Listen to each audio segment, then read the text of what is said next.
ডাঙৰটোৱে পৰীক্ষা চলি আছে তো ডাঙৰটো পঢ়া শুনাৰ সময়ত সৰুটো আহি ডিষ্টাৰ্ব কৰি দিয়ে দেখিছেনে নাই। ডাঙৰটোক আঁতৰাই কিনে টেবুলৰ পৰা আঁতৰাই সি নিজৰ কিতাপ ৰাখি কিনে সি নিজে চাই আছে।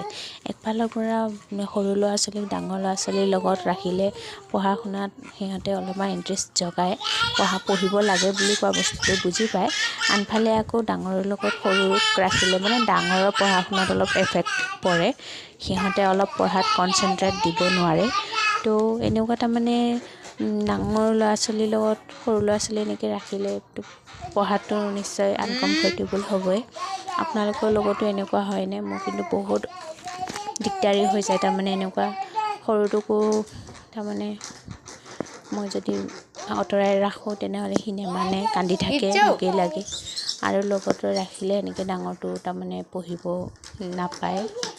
তো কেনেকৈ মেনেজ কৰে আপোনালোকে জনাবচোন দেই। দেখিছেনে টেবুলৰ ওপৰত উঠি তাৰ উৎপাত। সেইখন কৰিব নিদিলে কিন্তু আকৌ খং বহুত কৰে।